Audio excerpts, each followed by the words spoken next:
Here we go. Welcome all to the Sacred Birth and Mothering series. This is episode 3, The Art of Sacred Mothering. Now, before we start, I just wanted to light a candle for all the mothers and the babies and those who are supporting them right now as they birth in this amazing, extraordinary time of the pandemic that we're in right now. So sending love to all the mamas and the babies and all the birth workers who are there supporting them. May they know they feel loved and held and that they're safe. And I also just wanted to acknowledge the country and Indigenous people and all kindred past, present and emerging on all the lands that we are sitting on right now, and to know that we all come from a place of deep honour and love. So thank you for that. Okay, so the Sacred Birth and Mothering series is a monthly talks that are centred around different approaches to the whole experience of babies and mothers, and as they journey together through life, death portal, that is birth. My name is Evonne Wylie. I'm a mother of 4 little ones. I'm a shamanic craftswoman, priestess of transformation, student and teacher of women's mysteries. And I want to welcome my co-host tonight. We've got Amanda Fisher. Amanda Fisher is a mother of 2 kinesiologists that specialise in healing of the mother wound, ancestral and emotional trauma, clearing for families. Dania Foster is a mother of 3 whose children run wild as she works to be an energetic healer and circle keeper, supporting mothers to be grounded and guided for the children of now. We've got Alenka Merrill. She is a home birth mother of 4, shamanic craftswoman, Steiner teacher, and raising the kids screen-free. And Melissa Horse Herman. She's a mother of 4, shamanic craftswoman, sacred circle keeper, and horse whisperer. Welcome. Very exciting to have you all. Thank you. So let's start. What is sacred mothering? Alenka, do you want to kick us off? All right, sure. Well, I've given this so much thought in the last 7.5 minutes. No, it's been longer than that, of course. What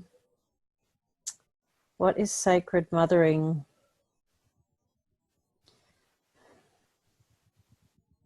I guess it starts with an intention, doesn't it? As with all of these things, one has to set out with the intention to bring the sacred into whatever it is you're doing, and that might be, you might be lucky enough to have had it right from conception, preconception. Maybe even when you met your partner, there might have been a real consciousness around why you came together and so on, and then you conscious, hopefully, but not always, consciously conceive our children, and then consciously birth them, thinking through why you're birthing the way you are, who you're birthing with, where you're birthing, all that stuff. And then all of that, of course, leads into how you then parent those children or mother those children. And I guess it's that thing of, when we undertake to do things spiritually, we undertake to do it with as much of ourselves as we can bring to every single moment. You know, sometimes that's better than others, but you know, we're human after all. But it's, yeah, we don't strive. I guess I don't strive to be the great spiritual mother with my children. I'm completely human and completely fallible, and so we have to always be coming to terms with the difference between our ideals and our earthly reality. But for me, something that brings the spiritual, well, sacredness, if you like, to my mothering is, and it's very much the Steiner way, is rhythm. And so for me, a daily rhythm, the seasonal rhythms, the yearly rhythms, all of those, observing those brings such power to a family. Well, it certainly brought power to ours. We have a daily rhythm that we all eat dinner at 6. Well, okay, so it's somewhere between 6 and 7. And as the kids have gotten older, it's gotten a little bit later, but you know, whatever. We always have dinner. We always sit together. We always hold hands. We always say a blessing. And that is just, it's just not negotiable. It's such a powerful moment in the day. And if I could impart one tiny bit of wisdom to every mother on the planet, that would be it. Make sure you have dinner together at the same time every single day as absolutely best you can, and make it a sacred moment, because we all know that our days can be a complete disaster, especially when you've got a baby and a toddler and an older child and a teenager, and they're all wanting completely different things, and they're all pulling you in different directions. And then you've got a partner, and then you've got friends, or you might, whatever, work, God forbid, work too, on top of it all. But then you all arrive at the table at 6, and you all hold hands, and something incredibly beautiful descends. And so it's sort of like, no matter what happens throughout the day, somehow you arrive at this place of peace and beauty, and then you can have your meal. So that's my very quick take on what sacred mothering is for me, or it's sacred family life, really. Yeah, that would be my my 25 words or less version. Yeah, there you go. That's enough to kick you off. Off Beautiful. You go. Thank you, Kerry. Amanda, what's your thoughts? And thank you, Kerry, for your wisdom. Kerry's actually helped me a lot in my mothering. I've got a 6-year-old and a 4-year-old, and they're very intense little boys. For me, I guess sacred mothering is practice. So rhythm and practice. And hey, sorry, darling, could I just stop you? I've just had a friend text me to say that they're trying to get into the Zoom, and it's saying that the meeting ID is invalid. That's okay. We'll keep rolling. Sorry, friend. They can get the replay. Yeah. Okay. So practice. And I guess, you know, motherhood is so much about functionality. A lot of the time it's like getting the jobs done, pulling everything together, getting our individual jobs done, our family jobs done, and the practice of bringing something sacred into the mothering journey is what makes it a spiritual practice. You know, so as you're tying, and I think just having an awareness of that, like as you're tying a child's feet, being aware that the earth is underneath you, holding you. And, you know, I've started calling my children my gurus, and I've found that a really helpful practice, in that I'm seeing them as mirrors, and my service to them is like a service that you would give to a guru if you were committing to 8 years being on top of a mountain, which I often wish I could run away to some days. And I just bring myself back to, this is my practice. They are my practice. This is service. And the humbleness that comes from that makes me feel like my life is sacred, because everything that I'm doing for them is also for myself in a very roundabout way. And that feels full of beauty and medicine for me. So, yeah. And Dania, can you share with us your wisdom on sacred mothering, and what it is for you? I loved what you were both saying about the rhythm and the intention behind that. I always find that when things are a bit chaotic, I've got 3 and we unschool, which means that we don't really have a lot of rules. We don't have a lot of structure to our life. And that's where I mean, where they're always running wild around my feet. And it all comes back to the guidance and the rhythm to help keep them flowing in a direction is really helpful, and to come back to that. And so something that I find is such a strong anchor for us all together is to talk about our values and to talk about what's important to each of us, and make sure that our days encompass something that's important to everybody. So we've actually got a mind map that we've coloured with different coloured crayons that we've stuck up on our fridge at the moment, because of everything just being out of our ordinary rhythm.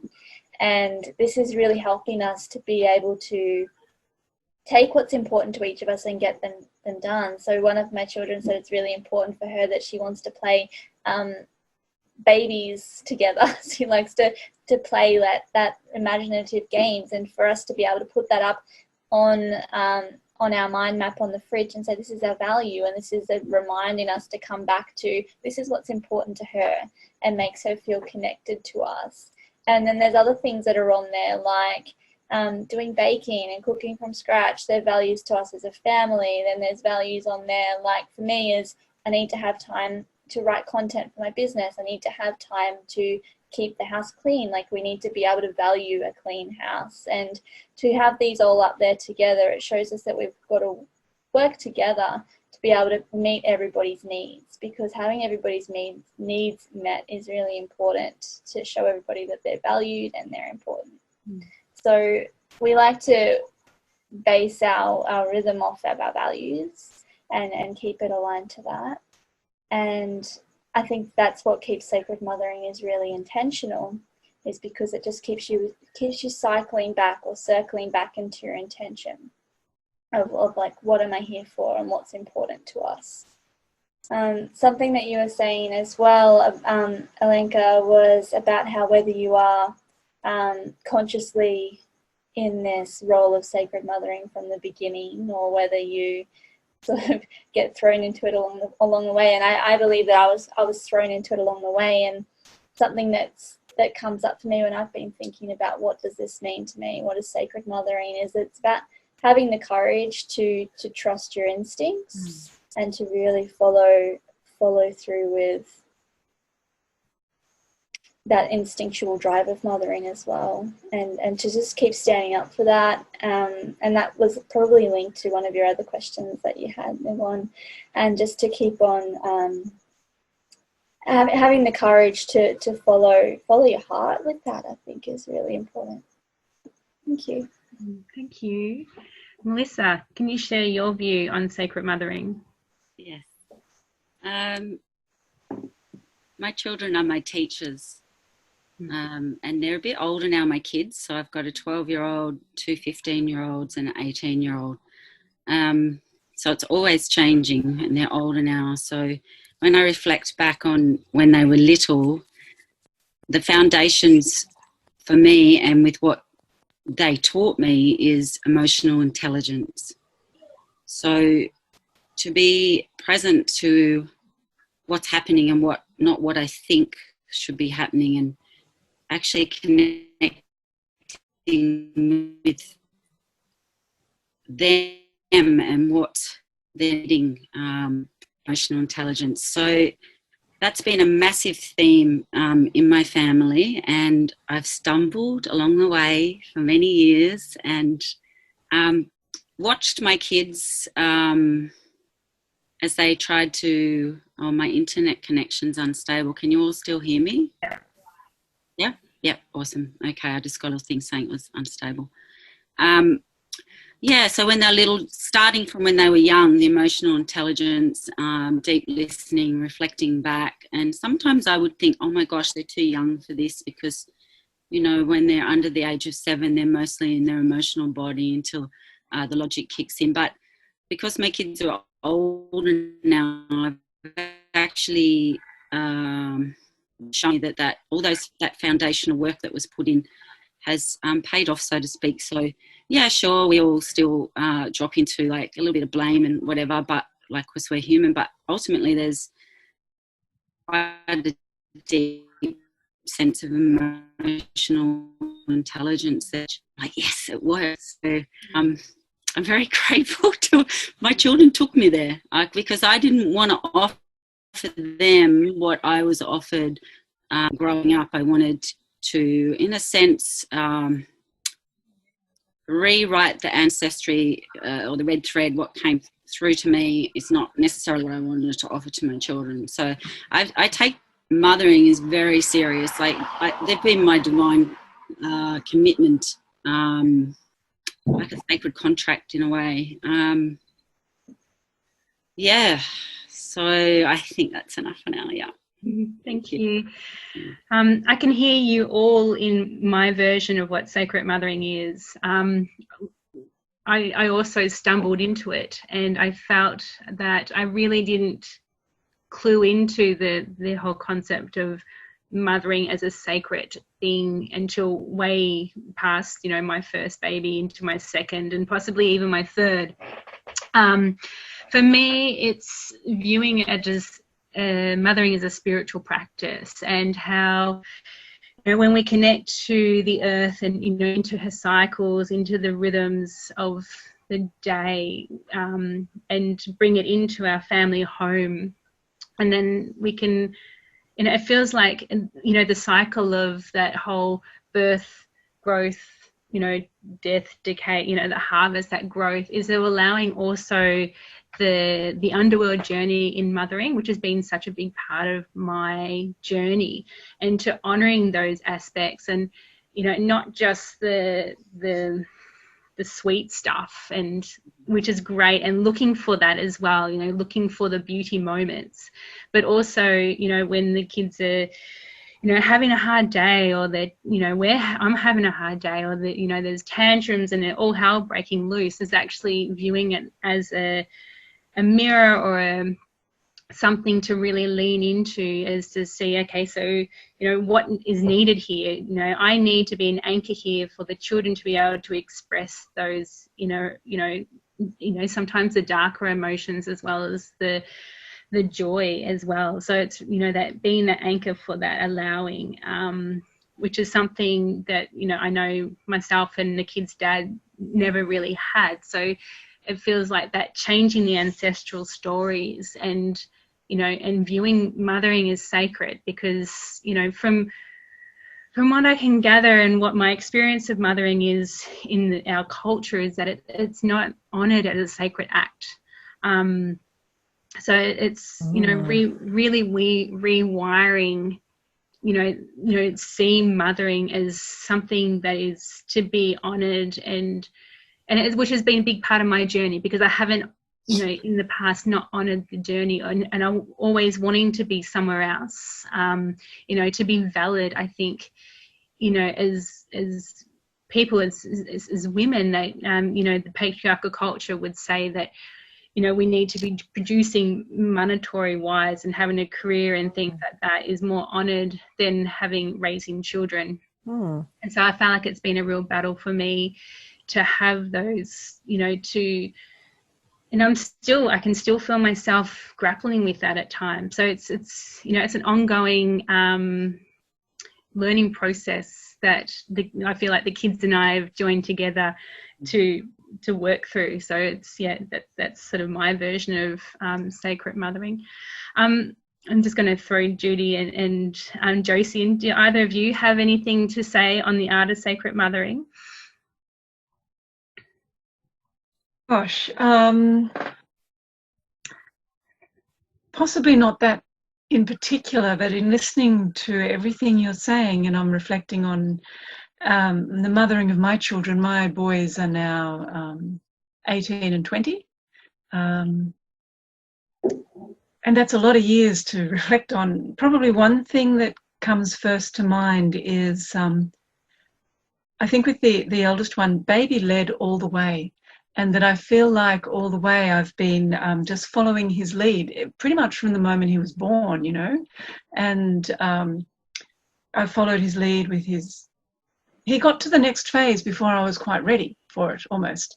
For example, like as a little baby when he first stood up on his own. Like, I knew it would happen one day, but it still took me by surprise when it happened.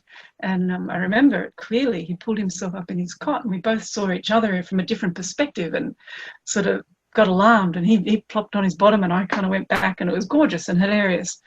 And so I've noticed that thread of just he's reaching the next thing before I'm quite ready for it. So now that we're in these later years, like, getting his driver's license. I knew it would happen, but suddenly it's here. Then he's got a car and it's here, and leaving home. So I don't know how that sort of feeds into sacred mothering, but perhaps it's about following that pattern of baby led all the way. And the other piece in all this would be how to, for me to really be clear in distinguishing like, what is my stuff? What is my expectation? What's the expectations of my family of origin onto me that I'm now projecting and passing on to my children? And really trying to be the hollow bone, I guess, and clear on that. And that takes some work. It really takes some work. And now they're older, they let me know. They let me know when it's my stuff and not theirs. So I hope that adds some thought into the conversation, and we'll see where it goes from here. Thank you, Judy. Josie, would you like to add anything? Well, I came late. I'm sorry about that. No, you're all right. I actually don't know what sacred mothering means to me. I had a bit of a rocky start, and I suppose having the girls, I've got two daughters, 11 and almost 7, is that they shine a light on all the areas where I need to let go. And I suppose follow their lead. And to trust where that takes me, and where that illumination occurs, ongoing, and where I feel the stretch that mothering takes me to, in terms of what's sacred. I don't really know, and I'm sorry I came late and I missed what you all shared. But I suppose that's where I'm at, and just being open to listening and noticing what they're teaching me and what they're there to show me, and that bond that we have, and how that also helps me look back into how I was mothered, and to forgive my mother, and to have compassion for her for the resentment she had towards her mother, and I'm sure it went back many generations. Mm-hmm. And to feel me to stop that pattern. And I'm sure I'm passing lots on as well. But yeah, that heightened awareness. Yeah. Thank you, Josie. Yes. I'm wondering, the general view of mothering out there, I'm sure it's not viewed as sacred. Does anybody can shed some light on our cultural view of mothering as it stands at this point in time? And, what can we do to lift the profile into, so we can, advertise sacred mothering as a thing that we need to value? Yeah, Amanda. Just jump in, please. So this is something I'm really passionate about, and I think we're living in a time where lots of mothers, like everyone here and the women that we're probably connected with, we're taking our role in parenting and mothering very seriously, and we're very aware of these ancestral patterns that have been many, many generations back, and those women are with us always in how we show up as a mother. So I know when I work with women around the mother wound, it's, your story with your mother, and then the story of all of the generations before you, our mother story as a culture, and then our mother story in our story with our children. So there's always these multiple facets of it happening at once. But something that I've tended to notice is that we're setting expectations really, really high for changing it in one lifetime. Like ancestral work and intergenerational and cultural beliefs don't change in one generation. You know, they say it takes like 100 years for things to really start to shift. And so us practicing the way that we're practicing, being mothers and mirroring to our children and back into ourselves, I think that would change it in itself. Speaking about ourselves as sacred, like seeing us as mothers. And I know, like my sons, they call me a goddess all the time. Like, and that's not something I'm going, hey, mothering's sacred. It's just my practice. It's my practice, and it's the way that people view me. It's the way my children view me, and they will then go into the world and expect that. And you know, we're living in a culture where many people were mothered by mothers that didn't believe that they were worth anything, and our culture told them they weren't worth anything for their job. And what I'm finding really interesting about you know, what's going on now is that we're starting to question these things already. It's one thing of like, you know, where are we placing value, and why are we valuing people that aren't tending or helping us when there's pandemics happening?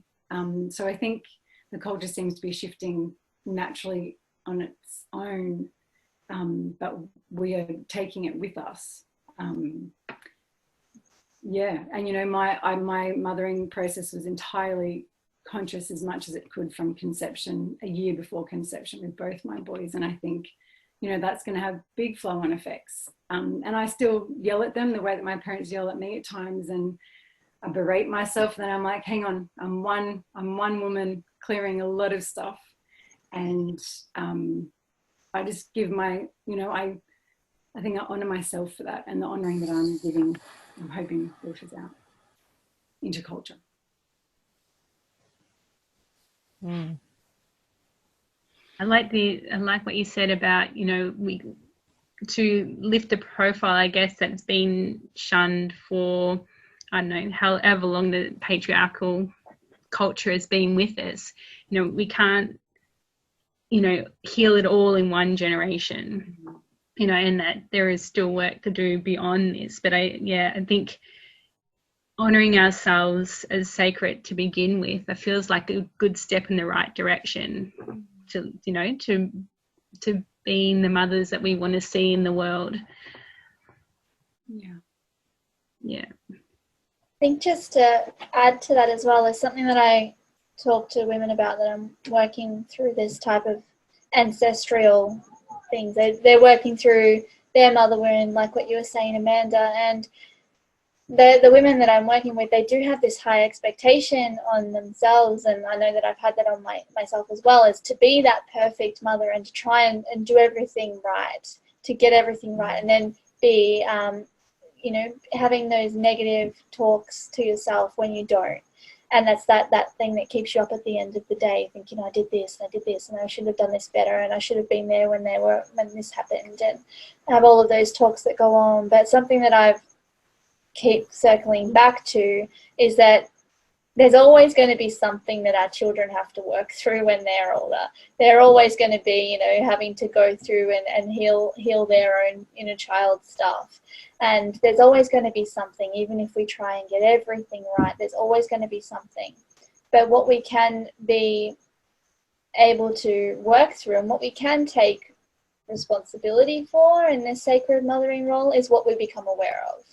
So when we become aware of these triggers, then that's our role, is to say, okay, well then I can choose to take responsibility for stepping into exploring where that came from and being consciously aware and work to change it.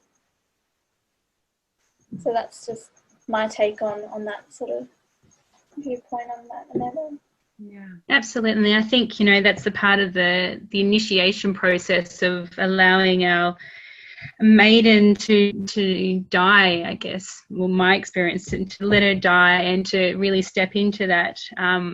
What Paul Pongton would say about that being fully adult and taking full responsibility of the things that we're aware of. But I think, you know, because we've, in our Western culture, there hasn't been any initiation process officially for mothers. There is birth, but that, you know, has, you know, it's a very, can be rocky for most people. But a proper initiation to say, okay, now it's, you know, this is time to be mother, and, you know, and to let their maiden go, and that stepping into that full responsibility, you know, it takes time, and, you know, and in a culture that we haven't been taught that, you know, I feel like we're starting from scratch, most of us, from our lineage. Yeah. When Evonne asked me today, how do you want to be introduced? I actually said, introduce me as the worst mother in the world because I've made all of the mistakes. And I wanted to just say, I was talking to my 26-year-old daughter this morning, and there's no one who can make you feel worse about your mothering than your adult child, who really chuck something back in your face, you know, when you're having one of those conversations. And, you know, when they do the, yeah, well, Mum, I'm trying to tell you something and you keep taking me off on different tangents and you're not really listening to what I'm saying. I'm like, what? I'm a trained listener. Are you kidding me? I'm listening as best I can. And then you realize that, you know, always and inevitably our ideal selves and our earthly selves are just two vastly different creatures, and we have to constantly be finding this kind of fine line, don't we, between completely letting ourselves off the hook and being really kind to ourselves and going, okay, I buggered that one up. I just didn't get that right. I failed, fine, you know, and just admitting our defeat, and then going, okay, I'll just move on from there, you know, and always just in the, I guess, just like to use the words, we may not necessarily, oh, can you hear me? So it's gone all funny. We may not necessarily achieve it, but we just have to constantly be striving and just not giving ourselves too hard a time. I think, you know, I think you're right. The expectation, especially among the sort of new agey, consciousy, Steinery mothers, you know, is often just horrific. It's horrific, the pressure women put themselves under to be this kind of glorious Madonna kind of creature. It's just ridiculous. And but on the other hand, you know, you don't want to be day drinking and shouting at your children and sitting them in front of the telly with chips either. So, you know, it's got to be some kind of central point, and only each of us can come up with that one. Only each of us can find that central point that we can all just, that happy medium where we're letting ourselves off the hook enough, but also staying conscious of what we can. And I think there's a lot of control goes on too. I think we think that we have a lot of control over things when often we just actually, especially having an older child, you know, an adult child, I can see now that her karma is her karma. It doesn't necessarily have anything to do with how I mothered her, or it wasn't in my control to change her karma. Her karma is hers, and she chose it, and she came through me because that kind of worked out for her to work out this stuff. And that was out of my hands. So I have to kind of go, well, you know what? I did the best I could, but that stuff is actually her stuff. And I need to just be able to say, I have no control over that. I had no control over that. And now I must allow you to be free to get on with your stuff and work it out yourself. You know, of course, I'll always support and blah, blah, blah. But do you know what I mean? It's that thing of being able to accept that they are their own separate beings from you. Even when they're little, they're still quite separate beings in lots of ways that come in with their own karmas, their own lessons to learn. And sometimes nothing you can do can change that. And that's that very larger, I guess, spiritual picture of family and family constellations. There's only so much that any of us can do sometimes, and we have to be kind to ourselves and not expect that we can be all things to all people all of the time. It's just not humanly possible. So I speak as the deeply fallible, feeling the deeply fallible mother tonight because of that conversation earlier today with my daughter. And it feels like the self-forgiveness that's required in mother to just go, oh, yeah, that felt like it went really horribly wrong. But again, trust in the process and trusting that each child has come in with their own thing to work through. I mean, that's what we're all here to do, there's a sacred wound that's going to happen at some point between, in this child's life that's going to create that, Yes, and it's got nothing to do with you necessarily. No. I'm wondering, if a mother is sort of, like, I'm just thinking of, if we're having this conversation back, for me 5 years ago, and I was just coming into this space of just going, oh, I don't, what's my worth of mother? How can we, what advice would you give mothers who are just sort of realizing or trying to juggle everything, but realizing that, deep in their heart that mothering is something that, that they want to sort of lean into or bring up in profile within themselves? What's something that mothers can do to, I guess, bring in the sacred?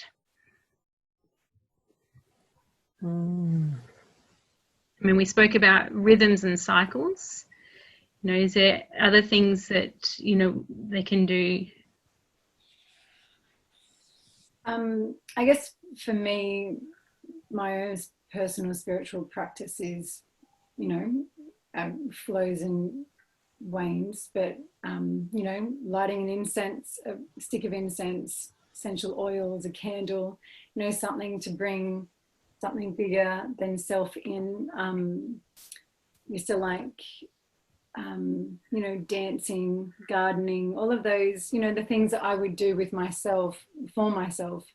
I brought them into it, not expecting my children to have to do anything with it, but I just held the space. I embodied my own spiritual practice, and they have become that way because it's normal. Like, it's normal for my children to go to a sweat lodge. It's normal for, and that was an extreme sense, but when we did go to a sweat lodge once, I was like, oh, how will my kids go with that? But because I'd had so much sacredness in their life from birth, it was so normal for them. They sat there through a whole shamanic initiation and was like more connected than half of the adults in there. They were just so centered, they could recognize it. And I know in sessions when I work with children, when we're doing the last clearing, they know it, they quiet. They might be buzzing around during the session, but they come to it. And I think spirit moves through us and speaks to us, and your relationship with spirit is what your children will feel. So it's not,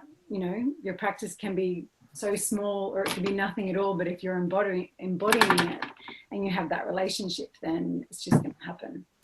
I know Evonne and I have worked a lot with plant spirits, and I really feel passionate about children working with the spirit of plants as they're gardening, as they're picking flowers, bringing the sacred through in the earth and teaching them how to tend to it and receiving her gifts in flowers and giving thanks for it. My little tips.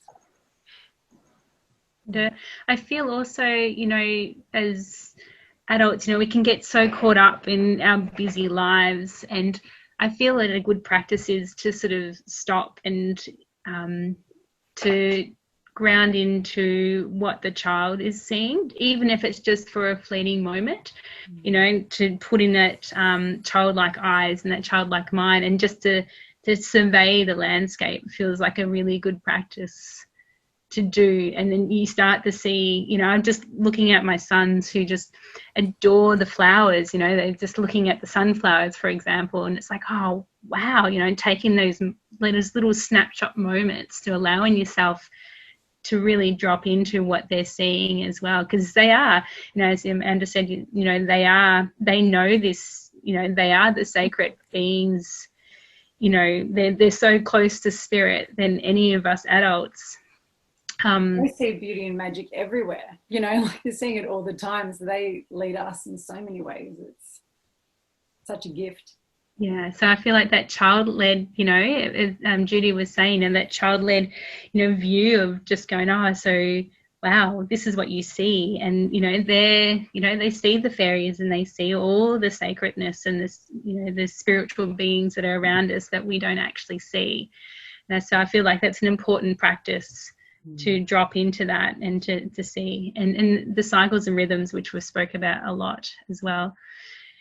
Any other ways that women could drop into sacred mothering? Any practices? Well, you know, I think a little like Amanda is saying, it's just how I live my life. I didn't particularly set out to teach my children sacred practices. This is just how I live my life. And yeah, that they know that I'm a soulful, sacred woman. They know my priestess path. It's a normal part of our conversation. And I'm also a midwife. So, you know, our dinner time conversations become normal sort of conversations around a whole lot of things. The sacred isn't separate to the rhythms of the daily life. And whatever they take of that or make of that, that's up to them. Now that they're a little bit older, I'm starting to hear things coming back. There's some, at one of the schools they went to, it was beautiful. My I think it was the younger one, I don't know, one of them came back in round about year 8 and he said, Mum, I heard the patriarchy in the scriptures. And I was like, yes, something's got in, you know. And I think it's like that. It just is infused in our life and conversations. And a lot of time they poke fun at me and all that. But I know it's going in.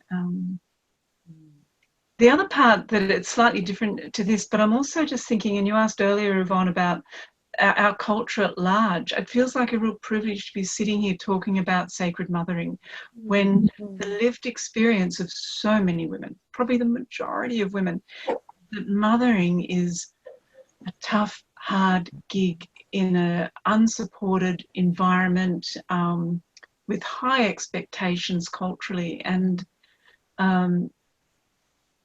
to then bring in this sense of infusing life with the sacred may just seem like another pressure. Pressure. Oh gosh, I'm not only going to be all this and the other, now I have to be a sacred mum too. You know, I think this needs to be something that's framed in a way that is holds relevance to the lived experience of women generally. Yeah. And I'm also aware of the women who are birthing through a pandemic and what may be the birth imprint that's coming through for them and their babies through that massive rite of passage. Just in reflecting a little on the birth of my babies, like the birth of my babies were ecstatic, extraordinary, profound births. And I also rely on that when things have gotten tough. I thought, well, I know what the imprint of my firstborn was. So there's something I can rely on and trust there. These women coming through now, or any woman who has had a less than hoped for birthing imprint, this may then just seem something that adds more pressure to an already powerfully challenging situation. I'd love to hear your thoughts around that. Yeah, I'm curious how we can support women who are sort of in the overwhelmed space. Like I know that space so well, and you know, to allow them to be okay. And motherhood seems like a thing. I don't even have much language around it, but it feels like there's so much pressure to be something else, I feel. And, and I think it's a cultural issue, actually, that, mother is not honoured. And so even, to feel like a privilege to be talking about the sacredness of mother when, my body would say, or, right in my bones somewhere would say that it should just be, but it's not. And I guess this is where I can feel the anger of the patriarchy sort of flare up, that we haven't been allowed to experience mother as sacred, which it should be anyway. I don't think that answers any questions, but I'm wanting to maybe talk about how we can culturally lift the profile of, I suppose it's lifting the profile of women, or, I don't really know, but I think it is all tied into being women. I think it just, all that's tied into the whole, that women are these multifaceted creatures that can call on these different parts of themselves at different times, 50 million times a day. We can call on those different goddess archetypes, or those different, earthly, spiritual, whatever, beings that fill us out, and that we've only in the last 2,000 years been one or the other. We've been the Madonna or the whore, so think about our mothers. My mother, I was talking to a girlfriend today, she said that her mother had been a nurse, and I went, oh, I didn't know your mother had been a nurse. And she said, yes, weren't they all nurses? And I went, my mother was a secretary. Oh yeah, that was the other thing you could be, until you got married. And that was the truth for them in the 60s and the 50s, and then as soon as you got married, well, goodbye, that's it, you don't need that. And there's still that attitude that women's work, which we're seeing really highlighted at this moment in history, the incredible work of women's work in nursing and whatnot, and cleaning, childcare, is now like, oh, wow, it's almost like that's sort of really important, isn't it? Gosh, they don't get paid very much for what they do. Gee, I wonder, back to the drawing board on that. So I just think it's all part of this whole, just acknowledging that women can be and are as rich and as interesting as men, as men have been allowed to be these last X amount of thousand years, and I think as we are allowed to become more full in our being, perhaps mothering will get a bit of a boost too in that. And I think, just going back to what you said about adding sacredness on top of friggin' everything else that mothers are being asked to be, I think at the moment it feels to me like we could only really talk about that with the women who are seeking it.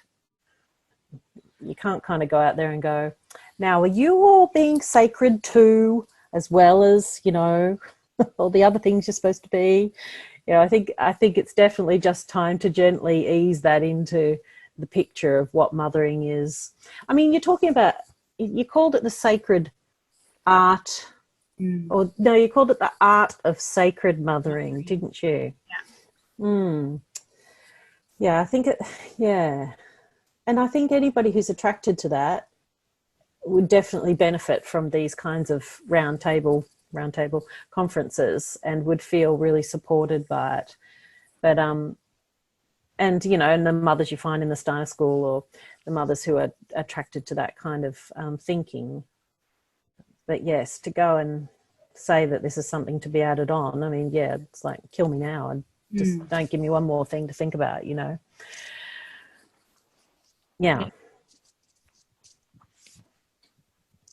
Yeah, it feels, it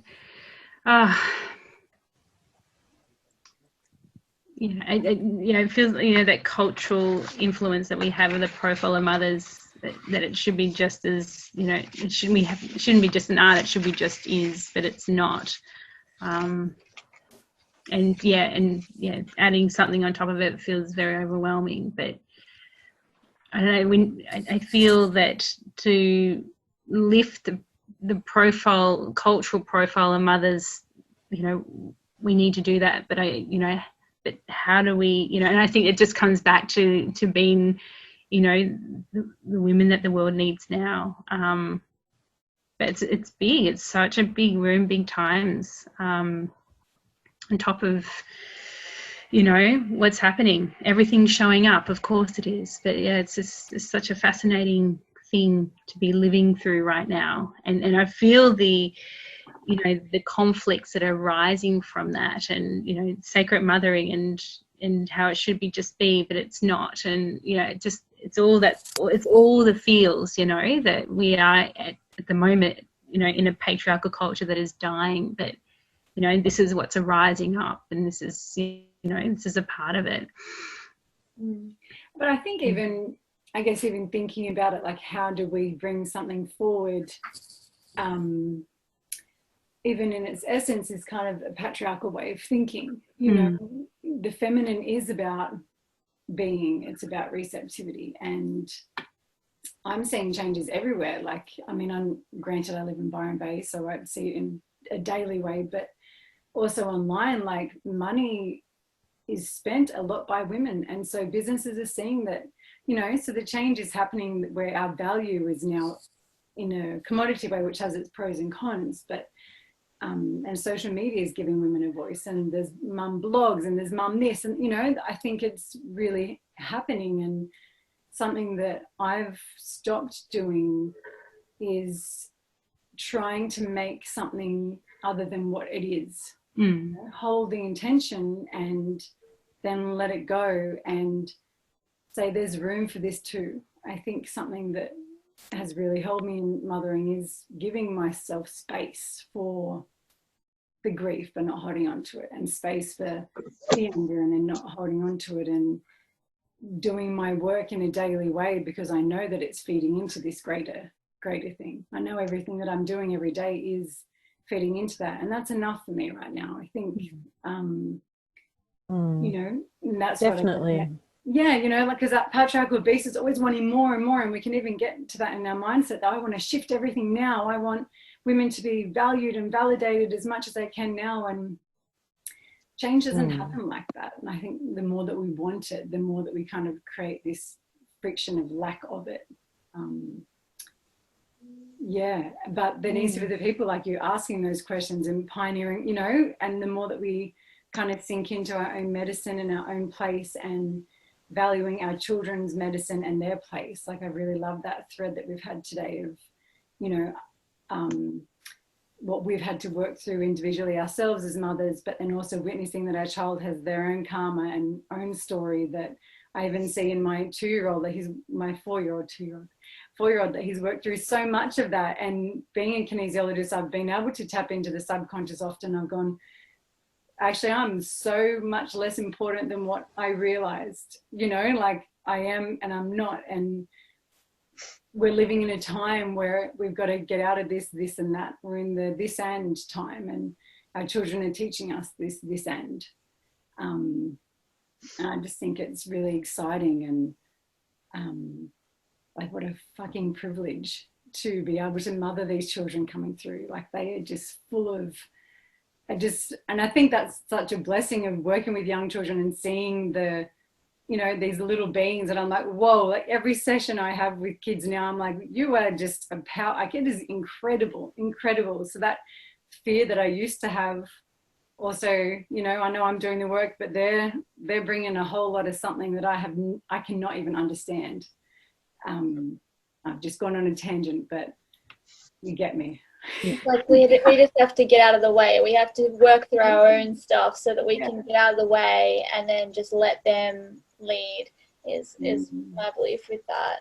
And when we talk about how do we bring this forward into the culture, like the mainstream culture, and see this way of being that can be so beautiful and so collectively, what's the right word? Like, it serves everybody to be aligned like this. How do we bring that forward? It reminds me of a way that I've been working with my business, and when all of this sort of happened and there was all of this sort of flurry about having to, you know, get your stuff together, this is the time for the feminine to rise, this is your work, you've got to get it out there, and coaches are push, and hustle, get out there, and I just felt like this is all wrong. You can't push this. You have to just come back, and you have to come back and align. And all I said was that all I had to do was just align to my own truth, and then just keep showing up with my message, just keep showing up with my truth, and just showing how it can be. And this is the same thing that I talk to mothers about, is just that you can't say to your child you want them to be a meditating child. You can't just say, all right, time to sit down and do 10 minutes of meditation now, it's on the schedule. That's not going to work. They're going to hate it. So how do you teach a child to meditate? Is I tell them, Mum, you meditate. You meditate. And that's how you teach your child to meditate, is you create a sacred practice for yourself. And you know what happened today is my daughter came up to me when we were sitting out in the back deck, and she said, will you meditate with me? You know, that's just her coming to me with that now, because she just wanted that connection. And that's for me, that's the ultimate goal, is not having any, you need to do this, you have to do this. It's just you model it, and you align yourself, you practice your own sacredness, and that's how it not only waves out into our children, but it's going to wave out into the collective as well. When all of us keep aligning to our truth and keep practicing and showing up in our practice and showing everybody how being aligned can create such a beautiful world that we're living in, then that's going to bring more people in. I mean, I had my first 2 births were not as I would have planned as I would now. First one, I felt like I completely lost my power in that. I was working for a health insurance company, and I was in the corporate world, and I went along with what all of the people said I should do, and I completely didn't even think of listening to my own instincts. And today I had one of the ladies that I worked with message me out of the blue and said, your energy is just resonating to me so much right now, and I feel like I just need to talk to you because I'm in this moment of overwhelm. I've got my kids with me all the time now. I've just got so much resentment, and I can't even imagine that I could be in a space of, let's call it sacred mothering, that like all I need to just get rid of this anger. And I said, well, let's just talk, you know, and just holding that space for her. But that's what I mean about how our collective energy is drawing them in. They're saying, you know the way forward, can you show me? And I feel like that's when you said it, it's going to be the people that are seeking this that are going to come through, because they can feel that there's something that's amiss, and they're going to be like, I feel like there's more to life than this. And they're seeking it, and they're stepping forward, and they're finding the energy that resonates with them, and they're following that path. And what we need to do is just hold them through that and say, yeah, this is the way. And it can be rocky, but that's okay. Thank you. So we might wrap up. Is there any last words that anybody would like to share on this topic before we finish up? I do. Yes, please, Melissa. I disappeared for 25 minutes. I was wondering where you were. I feel a bit bummed about that because I missed out. But I'd like to finish with I'm not sure what was shared, but for me, coming back to myself or my center, or by staying in my heart, or keep aligning with trust, it's simply to be in nature and to connect with Mother Nature and to listen. And often that involves sitting around a fire, and that's been a theme in my family, and it's a key to success. Success in connection what else do we have? We have Mother Earth. We have nature. She's right. everything. She is absolutely everything. So she strips away all the stuff and comes back to the essence. So I'd like to finish on that, and I look forward to listening to the bits I missed out on the replay. Thanks, Evonne, and everyone. Thank you. Thank you. Anybody else? Last words? Well, the phrase that keeps coming to me is about owning it, Mm. which kind of embodies all the stuff that we've kind of talked about. Well, for me, it does. It's that thing of, and when you talk about going out into the world, it's a little bit like, you know, like when you come across sexism, like somebody makes some dumb sexist or racist joke, and you have to be the person who goes, hey, that's not cool, that's really sexist, or that's really racist to say that. And so I guess when we're out in the world and we hear people disparaging mother, or the importance of mother, or anything, you know, disparaging about that role, then we have to be able to go, hey, you know what? I think that's actually really not a cool thing to say, because mothering is incredibly important. Or, you know, just to be able to stand for it, stand for mothering in all of its facets, and its, in all of its facets, and owning who we are as mothers, and that we value it. I think you're all correct. Many people have said, walk out in the world, the more people will respond, or not, or not, as the case may be, to that. So I think that's really, at this point, I think that's the best thing we can do. And also, I feel like these kinds of groups, Evonne, would be, I think you could do them more than monthly. I reckon people would really, I reckon women would really like, especially at the moment when there's people at home with, you know, 3 kids under 10, and they're freaking isolated, and they're tearing their hair out and about to throw themselves off a front. It's just insanely difficult at this point in history to be a mother at home with children. You might have had to have given up your income. You might have a partner who's lost their income. Their entire business might have just fallen apart. There is so much trauma going on out there, and the poor kids are wearing it, of course, because their parents are just in shock and horror and meltdown. So it's a really hard time to be a mother just now, I think. And women are needing, women particularly, men obviously, but women particularly are needing so much support in their mothering, a million times more than they needed a month ago. You know, these are really, really challenging times, and there's going to be a lot of people who don't get out of this alive, and not because of the freaking virus. You know, these are seriously hard times for people, and I'm very frightened for a lot of families, how they're, you know, going to fare through this time. So I think offerings like this, perhaps some for the sacred mothers who resonate with that, but perhaps calling it even something less ephemeral might even be nice too.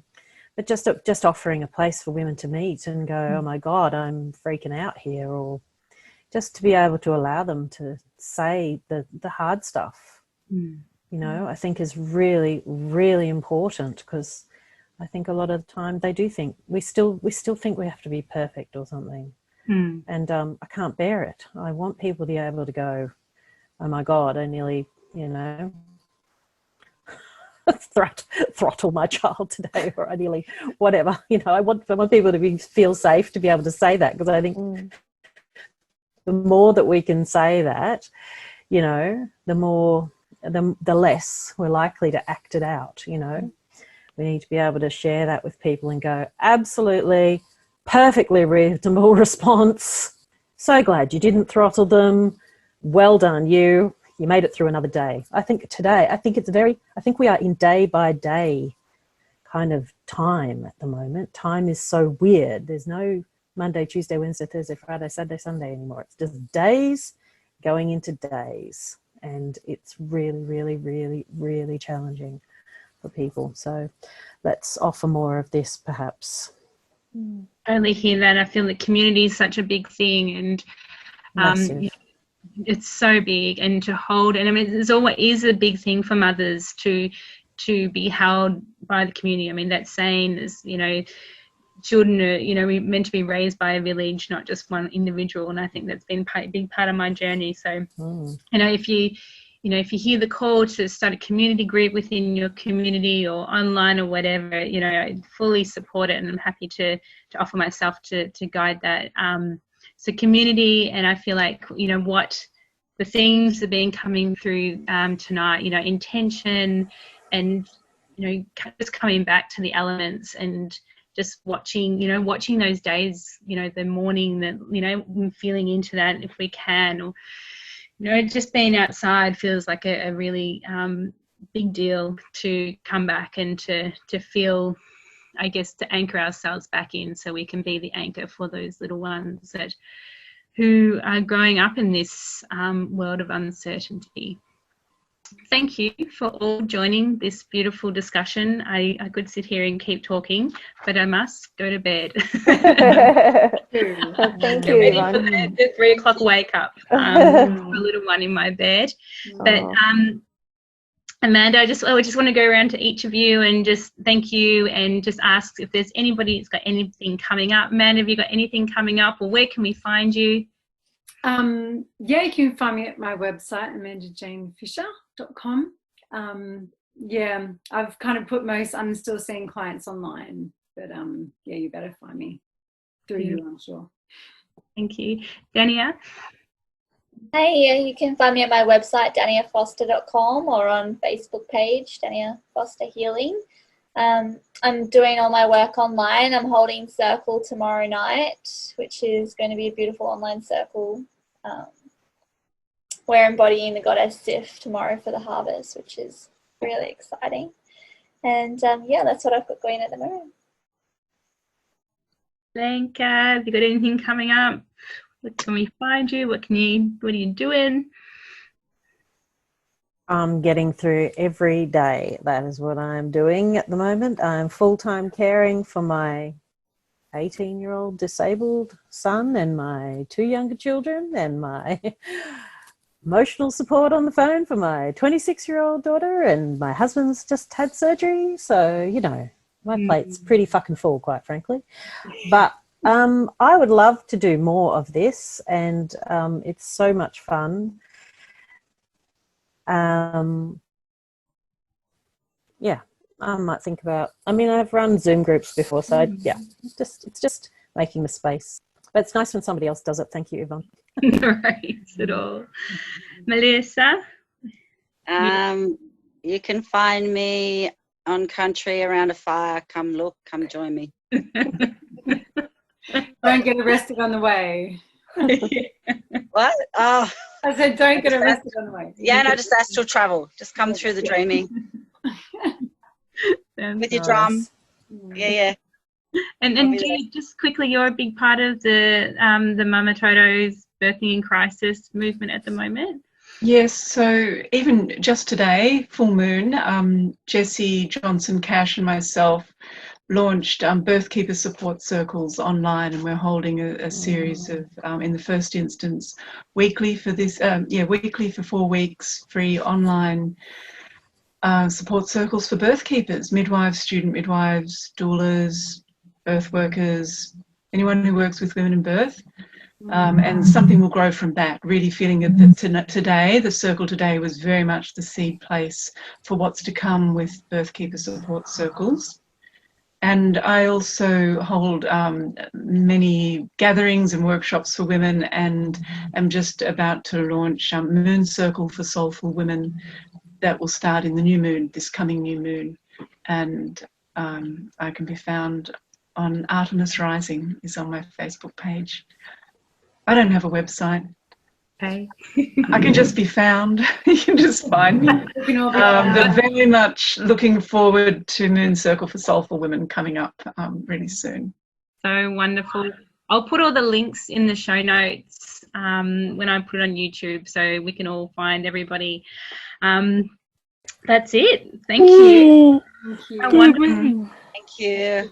Thank you, everyone. Lovely to see you all. Yeah, nice to see you. So nice to see you all. Take care. Thank you. Yeah, love you. Mm. Bye. Bye.